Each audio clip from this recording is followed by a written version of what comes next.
मैं आपको बता रहा हूं कि परमेश्वर के आत्मा ने मुझे, प्रभु ने मुझे एक ईमानदारी की बात सिखाई थी जब मैं प्रभु में आया।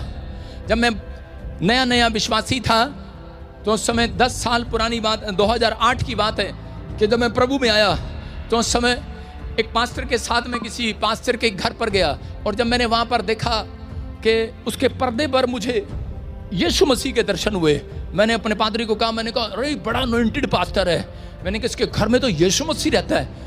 उसने कहा तुझे कैसे पता? मैंने कहा मुझे दिखाई दिया। कहता नहीं तेरा वहम है। फिर मुझे स्वर्गदूत दिखाई दिए। मैंने कहा यार पर्दे में से निकल रहे हैं और जा रहे हैं। कहता तुझे कैसे? मैंने कहा पता नहीं मुझे क्या हो रहा है। मैंने कहा एक बार नहीं, शमूएल की तरह मुझे 3 बार दर्शन आया, लेकिन उसने मेरी बात पर गौर नहीं किया। उस पादरी को जब मैंने बताया और उसने मुझे कमरे में ले गया और मुझे कहने लगा, फिर वो हमारे चर्च में आया और आकर कहने लगा, कह रहा भाई, कहता कि बेटे दो लड़कों को हमसे बात किया, बोलता है कि हम तुम्हें 1 करोड़ रुपए का मकान देंगे, 20 लाख की गाड़ी देंगे। कहता है कि तुम्हारे अंदर टैलेंट है, कहता तू हमारे साथ सेवा कर और अमेरिका चल। आज से देखो कितने पुरानी बात हो गई है, 14 साल पुरानी बात हो गई है और 2016 साल हो गए इस बात को। लेकिन उस समय मैंने उसको ना कर दिया और जो एक लड़का था उसने हाँ कर दिया और वो चला गया।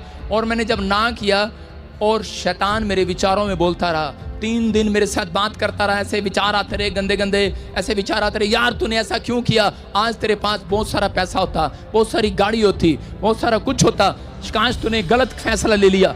लेकिन उसके थोड़े दिन के बाद क्या हुआ, मैं फिर चर्च गया।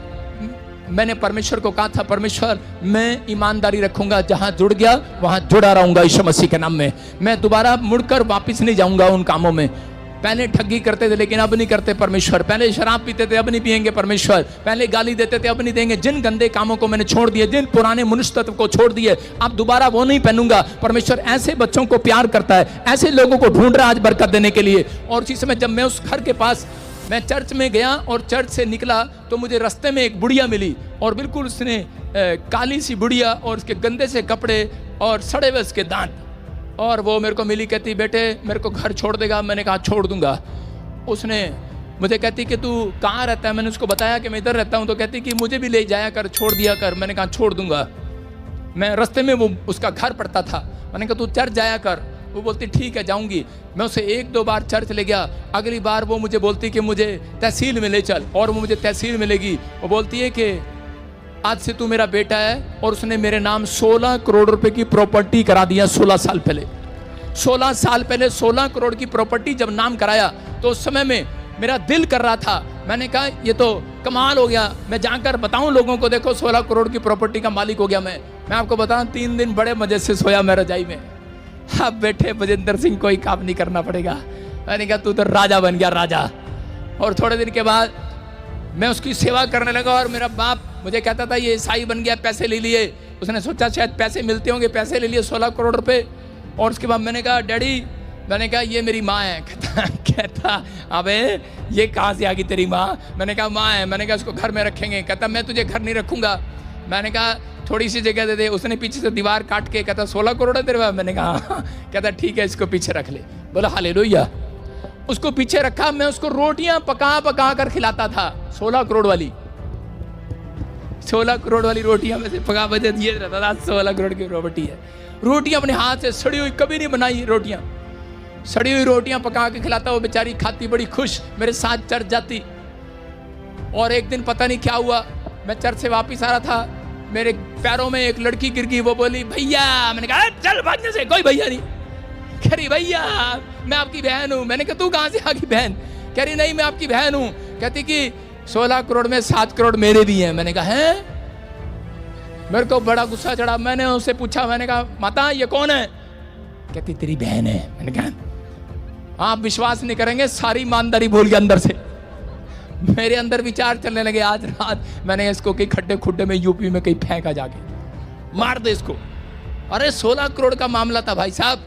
पुराना मनुष्य तो पहन सकता था उस रात, लेकिन मैंने बड़ी कोशिश किया। मैंने कहा माता ये तो किसी लड़के के साथ भाग गई थी, तू इसको कहाँ मुंह लगा रही है? चल कोई लड़की नहीं है तेरी ये। वो कह रही नहीं बेटे पैरों में गिर रही, इसको दे दे 16 करोड़ से 7 करोड़ तेरे, 7 करोड़ इसके। मैंने कहा बजेंद्र सिंह कभी हिस्सा नहीं बनाता किसी के साथ, रखता तो पूरा रखता है। और उसने कहा नहीं, कहते इसको वापिस दे।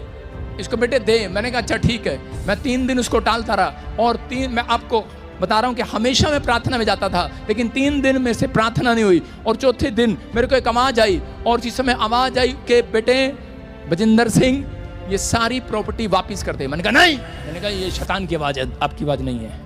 मैंने कहा ये परमेश्वर की आवाज है। मैंने कानों में रुई डाल ली। मैंने कहा दोबारा सुने ही ना, मैं बहाना मार दूंगा कि सुन ही रहा। मैंने ऐसे ऐसे अंदर करके कौन, और कंबल भी ऐसे लपेट लिया अच्छे से, प्रार्थना करने दे मैंने, और खूब खींच के मुंह बांध लिया ठंड में। मैंने कहा ले अब नहीं आएगी आवाज। मैं इसी से प्रार्थना कर रहा, फिर आवाज आई बेटे ये सारी प्रॉपर्टी तू उसे दे दे, मैं तुझे पूरी दुनिया में एक बहुत बड़ा आदमी बनाऊंगा। हालेलुया। मैंने कहा नहीं। फिर मैंने उसको कस के बांधा। तीसरी बार, क्योंकि मैं 3 बार चेक करता हूं किसी व्यक्ति को, और जब तीसरी बार आवाज आई मैंने घुटने टेक लिए। मैंने कहा परमेश्वर ठीक है। और मैं गया उस माता के पास। मैंने कहा ये ले सारी, ले ले सारी, मुंह सड़ा सा बना के बोला सारी ले ले, ले पकड़। और मैं जा रहा, बाय बाय। मैं चला गया, वो औरत उसके साथ चली गई, लेकिन 16 करोड़ रुपए की प्रॉपर्टी छोड़ के आया हूं 16 साल पहले। पादरी बजिंदर 1 रुपए में भी किसी के साथ चोर नहीं है, ठगी नहीं मारी हुई। कोई बता दो मुझे पूरी दुनिया में कि प्रॉफिट बजिंदर ने उसका 1 रुपया देना हो। मैं आपको बताता हूं कि ईमानदार रहा परमेश्वर के साथ। और भाई साहब आपको बताइए इनकम टैक्स वाले किसके घर आते हैं? उसके घर आते हैं जो कोई धनी हो जाता है। परमेश्वर ने मुझे ब्लेस किया पृथ्वी के छोर तक। अगर मैं उस दिन कर अपनी ईमानदारी पुराने मनुष्य तत्व को ना उतारता तो मैं आज यहां तक ना पहुंचता। आज मेरी प्रार्थना से लोग मंत्री बनते हैं, राजा बनते हैं, बड़े बड़े देशों विदेशों में बैठे हैं। किडनियां, लोग बड़े बड़े प्रॉब्लम में आने के बाद यहां से चंगे होकर जाते हैं। अगर मैं उस दिन कहता कि पुराने मनुष्य तत्व को ना उतारता तो यह आशीष मेरे ऊपर ना होती। आज समझना है आपको, अगर पुराने मनुष्य तत्व को आज उतारने का फैसला ले लिया आपने तो पीछे मुड़कर मत जाना पुरानी जिंदगी में। परमेश्वर आज के बाद आपकी लाइफ में कोई बड़ा अभिषेक देने वाला, बड़ा अभिषेक करा, वो अभिषेक आएगा मेरे और आपके ऊपर। आपको कहे कि लालचपन में नहीं रहना, करा संसार की चीजों में नहीं रहना। परमेश्वर आपको देता है लेकिन पहले परखता है। आपको दे सकता है वो, लेकिन वो परखता है कि ये मेरे काम का बंदा है या नहीं, कि ये 10 रुपए या 1 रुपए में ईमानदार है कि नहीं, लाखों में ईमानदार है कि नहीं। अगर आप थोड़े से थोड़े पैसे में ईमानदार हैं, वो बहुत में भी आपको ईमानदार बनाएगा। आज के बाद आपको विश्वास करना है। मैं कह रहा हूं कि मेरे को बारे में लोग बोलते हैं 16 करोड़ रुपए की प्रॉपर्टी छोड़ के आया हूं। मैं परमेश्वर से प्यार करता हूं और आपको बताता हूं, लेकिन मेरे ऊपर 1 रुपए का भी कोई, मैं किसी का कर्जदार नहीं हूं, ना मैंने किसी के साथ ठगी मारी है। ये पवित्र आत्मा है। मैं कह रहा हूं उन लोगों को, लेकिन अपनी प्रार्थना पर कॉन्फिडेंस रखो। परमेश्वर कुछ भी कर सकता है आज रात, लेकिन अगर आप ईमानदार हैं तो परमेश्वर आपके लिए ईमानदार परमेश्वर है। वो मैं जिस परमेश्वर को जानता हूं 2008 से, वो बड़ा ईमानदार परमेश्वर है। अगर आपने उसके लिए इतना किया है, वो इतना करने वाला आज रात आपके लिए इतना करेगा। रूत ने जिस परमेश्वर पर विश्वास रखा, उसने वापस पलट करने की मूर्ति पूजा के देश में, उसने अपनी तंगी में, अपनी प्रॉब्लम में, अपनी परिस्थितियों में कहता कि परमेश्वर के सामने कंप्लेंट नहीं किया। उसने भरोसा रखा परमेश्वर एक दिन मुझे वहां ले जाएगा जहां किसी ने नहीं देखा होगा। और वही औरत कहते एक जगह कहते कि इजराइल में सबसे धनी औरत कहलाई यीशु मसीह के नाम में। याद रखना, पवित्र आत्मा आपको वहां ले जाना चाहता है जहां कोई नहीं गया, लेकिन पवित्र आत्मा वो देना चाहता है जिसने आज तक नहीं देखा। आपकी शक्ल बेशक बिगड़ी हो, आपके हालात, आपके बैंक बैलेंस बिगड़े हो, लेकिन अगर आपकी ईमानदारी, आपका समर्पण परमेश्वर को पसंद आ गया, पवित्र आत्मा ने देख लिया कि इन्होंने पुराने मनुष्य तत्व को छोड़ दिया और पीछे पलटकर अपनी पुरानी पाप की जिंदगी में नहीं जा रहे हैं, तो परमेश्वर आज रात आपके लिए कुछ नया डोर खोलने वाला है। चर्च कोई नया डोर आशीषों का खोलने वाला है। बस आपको फैसला लेना है। एक राजा था और उसी समय उसके पास संदेश देने के लिए एक प्रोफेट को भेजा परमेश्वर ने। उसको कहा जा इसको बता करा कि मैं चमत्कारी परमेश्वर हूं, मैं यहोवा हूं, मैं कुछ भी कर सकता हूं। और उसी समय जब वो परमेश्वर की बात उसको सुना रहा था तो उसी समय वो गलत बोल रहा था और उसका हाथ टेढ़ा हो गया राजा का। राजा कहने लगा अरे ये क्या, मेरा तो हाथ मुड़ गया। कहता कि यार अपने परमेश्वर को बोल मेरा हाथ सीधा हो जाए। उसने कहा जा इसका हाथ सीधा हो जाए, और उसका हाथ सीधा हो गया। और जैसे उसका हाथ सीधा हुआ तो वो कहने लगा सच में का परमेश्वर सबसे बड़ा परमेश्वर है। कहता कि उसने कहा अरे भाई सुन, कहता खाना खा के जा, क्योंकि परमेश्वर ने उसको कहा था कह रहा तू जाए राजा का चमत्कार देखे, उसी समय राजा तुझे कहेगा, लोग कहेंगे, तुझे घर बुलाएंगे, पैसा देंगे, लेकिन पीछे मुड़कर नहीं देखना, पीछे मुड़कर नहीं देखना, ना तू खाना खाना, उनके साथ जाना। उसी समय वो व्यक्ति जब वहां से निकला तो उसी समय राजा ने कहा चल मेरे साथ घर चल, लेकिन वो उसके साथ घर नहीं गया। उसने कहा पैसे ले ले, उसने पैसे नहीं लिए। उसने कहा खाना खा मेरे साथ, कहता मेरे परमेश्वर ने मुझे मना किया है। वो समर्पण पर अड़ा रहा, टिका रहा, और उसके बाद लोग देखते रहे लेकिन कुछ नहीं हुआ। लेकिन वो वापस जा रहा था, रास्ते में उसे एक नबी मिलता है, एक बड़ा पास्टर मिलता है, बड़े पेट वाला, और ऐसे आया बड़ा पेट करके, दाढ़ी उसकी लटकी हुई, कहने लगा ए बच्चा, कह रहा तू कोई प्रॉफिट है? कहता तेरे से ज्यादा ज्ञान मेरे पास है, तेरे से ज्यादा प्रार्थना मैं करता हूं, तेरे से ज्यादा भरोसा मेरे पास है। कहता कि सुन, कहता कि परमेश्वर ने मुझे कहा है, मेरे से बात की है, कहता कि मेरे साथ घर चल, कहता है और मेरे घर खाना खा, परमेश्वर ने मेरे से बात की है। तो उसी समय वो नबी डर गया, उसने कहा अच्छा शायद कर ली होगी, और उसी समय उसके साथ घर गया। और जब उसने परमेश्वर की आज्ञा को टाला और रास्ते में उसे एक शेर मिलता, और उसी समय वो मर गया, शेर ने उसको मार डाला। बोला हालेलुया। क्यों मार डाला? क्योंकि उसने अपने कॉन्फिडेंस को लूज कर दिया। आज बहुत सारे लोग कहते हैं कि अपने कॉन्फिडेंस को लूज कर देते हैं। एक बार एक पास्टर कह रहा है कि उसने एक विश्वासी को, मेरे वॉलंटियर को बुलाया और कहने लगा, कहता है कि क्या जा रहा हूँ उस चर्च में, हम तेरी मदद करेंगे, आ जा। और उसी समय उसने क्या किया, उसने वहां जाकर उसने कहा कि नहीं जी हमें आपसे मदद नहीं चाहिए, हमें तो परमेश्वर से चाहिए। बोला हालेलुया। उसने कह रहा है कि सबूत दे दिया। मैं कह रहा हूं कि आज बहुत सारे लोग कॉन्फिडेंस को लूज करते हैं, बहुत सारे लोग अपनी प्रार्थना पर भरोसा नहीं रखते, बहुत सारे लोग अपने वचन पढ़ने पर भरोसा नहीं है, उनको अपने गीत गाने पर भरोसा नहीं है। अपने अंदर कॉन्फिडेंस रखो, पीछे पलट कर मत देखो, आपकी प्रार्थनाओं को उत्तर आज रात जरूर मिलेगा यीशु मसीह के नाम में। आपके जीवन में वो चमत्कार परमेश्वर जरूर करेगा अगर आपके अंदर कॉन्फिडेंस है। चर्च आमीन बोलने वाले आजाद हो जाओ आज। आमीन। सारे बोलो हालेलुया। इजराइलियों की 40 साल क्यों तकलीफ रही इजराइलियों को? इजराइली मिस्र देश से निकल आए, लेकिन 40 साल वो दुखी क्यों रहे? वो इसलिए दुखी रहे क्योंकि उनके अंदर से मिस्र देश नहीं निकल रहा था, वहां की चीजें नहीं निकल रही थी, वहां की सुंदर सुंदर लड़कियां नहीं निकल रही थी, वहां की वो जो ककड़ी खाते थे वो स्वाद थी, वो वहां का जो मटन खाते थे, चिकन खाते थे वो स्वाद था, वहां का ऐसी उन्होंने मक्की, ऐसा बाजरा उन्होंने नहीं देखा था। वो उसके लालची थे, उसके आदी हो गए थे। आज हो सकता है कोई व्यक्ति कोई एसी गाड़ी का आदी हो गया, कोई ऐसा व्यक्ति कोई इसी के बिना उसको नींद ना आता हो घर में। आज हो सकता है आप किसी चीज के आदी हो गए हो, आपने अपनी जुर्रत बना ली हो उस चीज की। परमेश्वर ने इसलिए उनको 40 साल कहता है कि उनको तकलीफ में रखा, 40 साल उनको मंजिल तक नहीं पहुंचने दिया। आज हो सकता है आप में से कई व्यक्ति प्रार्थना कर रहे हो, मसीह में आ गए हो 10 साल 15 साल, लेकिन अभी भी कोई तकलीफ ना जा रही हो, क्योंकि परमेश्वर देख रहा है कि कोई ना कोई बात है जो आज भी इन्होंने अपने अंदर रखी हुई है। कोई ना कोई ऐसे मन में कोई लालच है, कोई पाप है जो अपने मन में रखा हुआ है। अगर आज आप बाहर निकाल दें, पवित्र आत्मा कह रहा है वो आपके लिए कनान देश तैयार कर रहा है, एक स्वर्ग की नगरी तैयार कर रहा है, आपकी मंजिल बहुत नजदीक आने वाली है। चर्च बस फैसला आपको लेना है कि पुरानी मंजिल पर जाने के लिए नहीं, कहता नई मंजिल पर जाने के लिए आपको पीछे पलट कर नहीं देखना है, पुराने मनुष्य तत्व को उतार देना है, पुराने चाल चलन को भूल जाना है, पुराने स्वभाव को भूल जाना है। कह रहा कि भूल जाओ उन बातों को जो आपने की थी, भूल जाओ उन लोगों को जिन्होंने आपका अपमान किया, भूल जाओ उन लोगों को जिन्होंने आपको गलत टीचिंग दिया, कह रहा भूल जाओ। कहते लेकिन बहुत सारे लोग आज भी फैसला लेने के लिए तैयार नहीं, लेकिन जितने हाथ उठा रहे हैं एक अवसर परमेश्वर दे रहा है, एक अवसर आपको दे रहा है, एक अवसर आज रात फिर मिलेगा, एक अवसर फिर मिलेगा। परमेश्वर आज रात फिर से आपके ऊपर दया करेगा। चर्च लिखा कर मसीह लोगों के सिर का एक भी बाल बांका नहीं होगा, पवित्रताई में चलने वालों का बाल बांका नहीं होगा, याद रखना।